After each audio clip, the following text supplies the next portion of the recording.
Hello guys, so Lolo, this is for Aquarius.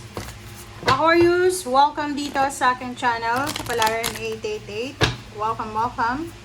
Alamin natin kung anong messages, vibration, gabay, energy para sa lahat ng Aquarius. So, tingnan natin Aquarius yung weekly tarot mo from August 10 to 16. Okay, so first card natin is number 22, official person. Official person and mature man. Wow. So, yung first two cards mo, there's a parang ano dito, sureness, clarity. Okay, Aquarius. So, officially, officially, you're traveling international. Officially, meron ka ng nakahanap ka na ng relationship na ibang lahi, lalo na yung iba na talagang pinapangarap yung makapunta ng ibang bansa. So, medyo may edad na ito. Kung babae ka na Aquarius, officially, pwedeng kung babae ka, nag-offer na siya sa'yo ng kasal or nagpo-propose siya sa'yo. And doon sa mga Aquarius na you're planning to travel for work, business, or leisure, international siya, officially din, kailangan mo nang ayusin yung mga official documents mo. Okay? Official documents, government papers, mga passport, mga talaga passport, or mga identification. Okay?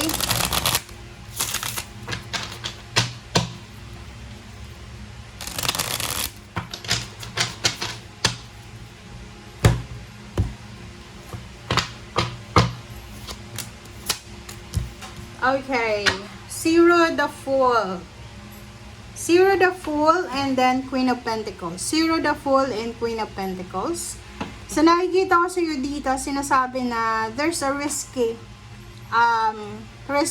or hindi mo pa sigurado, unsure na pagkakakitaan ang posibleng prospect mo. So, yun, pwedeng may trabaho ka sa Pilipinas or nasa ibang bansa ka na, pero mas gusto mo pang pumunta ng mas mayaman pa na bansa. Parang ganun. So, yung Zero the Fool natin dito, this is uncertainty. So, walang kasiguraduhan to.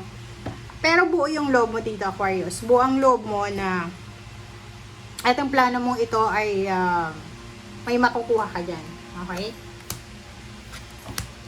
Okay, wow. Page of Pentacles. Oh, 'di ba? Sabi ng baraha sa'yo dito, wala daw na magic, Aquarius.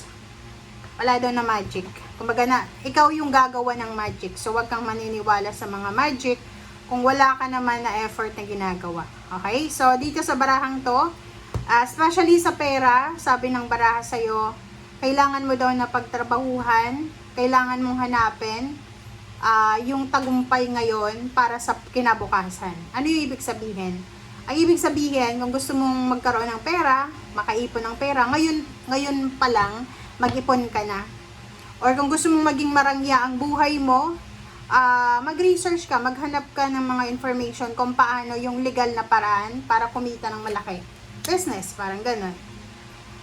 Five of Wands, kaso lang medyo naguguluhan ka. So, marami kang gustong gawin. Kumbaga, like yung sabi ko nga kanina, may trabaho ka sa Pilipinas, tapos nagbabala kang lumipat ng ibang bansa, or nasa ibang bansa ka na, nasa masayang magandang oportunidad na yung kinalalagyan mo, pero hindi ka pa kontento, so gusto mo pang pumunta sa mas malayong bansa. Parang ganun. Okay, Seven of Cups, choices to eh. So, sabi ng baraha sa'yo, lahat tayo dito sa mundo may choice and options tayo. So, kumbaga, limitless, guys. Kung anong gusto mo, hanapin mo, 'di ba? Kung anong gusto mo, tuparin mo. Kumbaga, walang limit. Sky is the limit. Okay? Queen of Pentacles and Page of Wands. So, sabi ng baraha sa'yo na kung magiging masipag ka ngayon pa lang mismo, sa panahon ngayon, kung magiging masipag ka, kung magiging dedicated ka sa ginagawa mo, talagang makukuha mo yung Queen of Pentacles. Talagang makakasurvive ka sa mga financial obstacles mo, and then marireach mo sa tamang panahon, sa right timing, yung talagang financial success. Diba? Sabi ng baraha sa'yo dito, wag puro manifestation tayo Wag puro manifestation. Make sure na meron tayong ginagawa. Meron tayong mga anong tawag dito, meron tayong efforts ba? Para sa kung ano pa man na gusto natin. Para hindi ka daw masaktan, iwasan natin yung sobra-sobrang expectations. Kumbaga just go with the flow. Parang ganun. Okay, the Empress. Sabi ng baraha sa'yo dito, there's an Aquarius na siguro babae ka. And nahihirapan, siguro may edad ka na, nasa 30 plus years old ka na. Pero siguro nahihirapan ka na i-balance yung mga priorities mo sa buhay.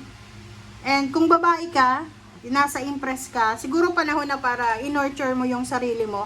Kung wala ka pang anak, yun muna yung asikasuhin mo sa ngayon, ngayong linggong ito.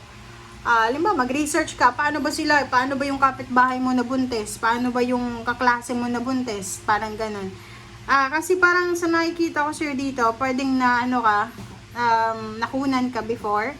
So, nagka-trauma ka, may apas, ilang beses nakunan.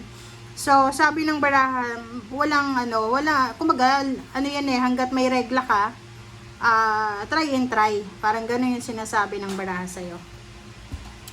7 of Cups tsaka 5 of Wands. Sa nakikita ko sa inyo dito, kung magulo yung kapiligiran mo, may choice ka daw na manahimik, may choice ka na maging peaceful, or may choice kang makisali sa gulo. Okay?